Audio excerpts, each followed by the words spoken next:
obviously he started fighting to make money. Mo Lawal, he fights in Bellator. He's one of my best friends in the world.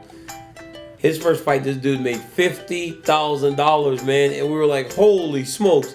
He won in a minute. I was like, when did you get paid? He was like, in the back of the arena. I said, no, you didn't.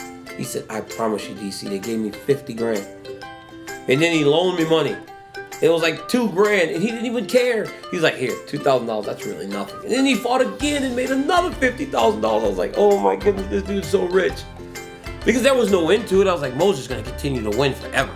And this dude's gonna just keep making all this money every month. Because he fought like 3 times in like 3 months. And I was like, this dude is so rich. And then Mo's like coming up. He's got like new gold necklace. He's got like car. He's like, wow, Mo has everything. And so I started fighting, and I was like, I fought and I made 10 grand my first fight. I was so rich. I was like, man, I could not wait to go and deposit my check. I didn't deposit, I cashed it to get all the cash so I could put it to my bank right away. I was like, I need this money to show right now. And I burned through it. I burned completely through my check, man, in no time. I burned through my check so much, bro. Listen to this. Like, I was so broke. I burned through my check so fast that the check I wrote my manager to pay for my manager's fees bounced. It bounced. And so I was so embarrassed. I love coaching. I love seeing those kids that we have at the gym come in, and those kids don't know anything. They can't do anything, man.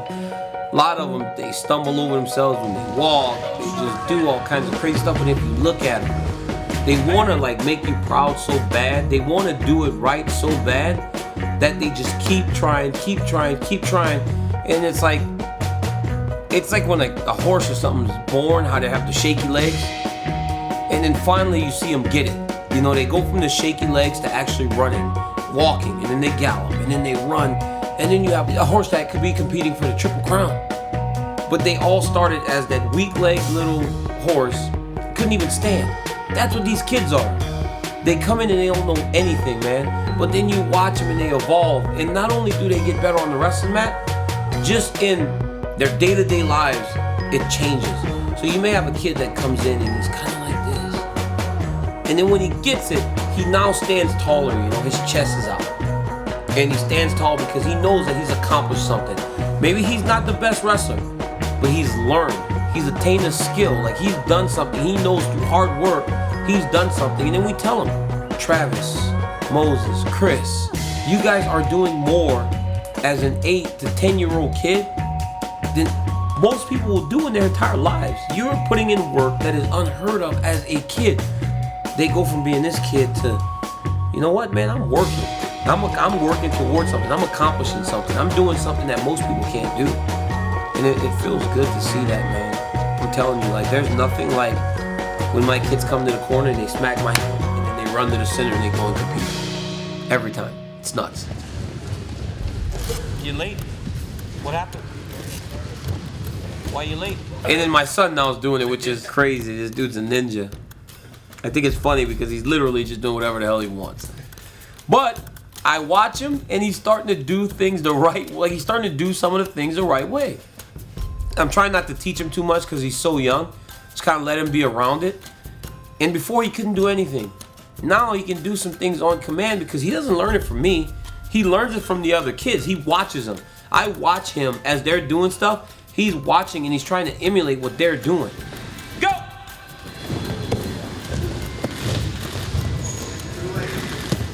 And it's like I get like this warm sensation inside when I watch him.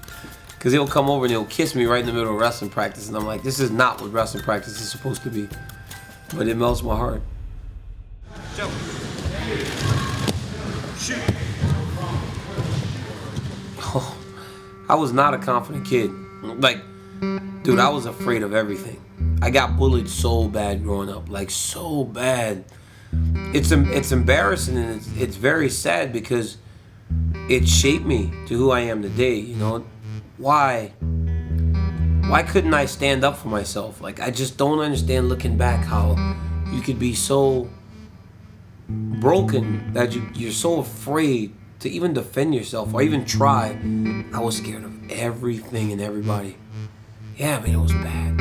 Like, I mean, once I was actually coming home from school, and these two kids, it was Easter, and these two kids, they had the Easter eggs, and just for no reason, dude just took the Easter egg and punched me right in the face with it. I fell in the ditch. My eye was all red because the egg like cracked. You know, if you like push a hard-boiled egg into someone, it cracks. My eye was all red, and I'm just kind of laying in the ground. And my friend's like, "Uh-oh, Daniel's gonna fight you. Daniel's gonna fight you." And I'm laying there, and it's embarrassing, you know, but it's like, more than anything, I'm thinking, what do I do? You know, am I gonna fight this kid? I think I was like 5th grade, and I just got up and left. Just took it, walked home, and everybody laughed. But I'm gonna lick my wounds, and then the next day tried not to go to school because it was embarrassing, and my mom still sent me. Went to school and kind of dealt with it again. But then after a while, man, I learned through wrestling, you know, I gained some confidence, and I realized that I could defend myself, and now I won't ever let anybody bully me. If I feel like I'm getting bullied, man, it's on, dude. It's go time. That's what happened at that press conference. Nobody's ever gonna bully me. Not doing that anymore. All that stuff is a part of your journey, you know. Like, so as much as it sucks, like that all played a part in who I am today, you know. Like, it made me a fighter, you know. Like, that stuff made me a fighter. That stuff made me. I started working hard, Casey. Like, I started working hard because I was like, man, I got to do more because I don't want to be like these people. And then it's like something is instilled in you. And anytime it feels like you're going to get thrown back to that time, it clicks. It just happens. I don't even know what it is, man. Like,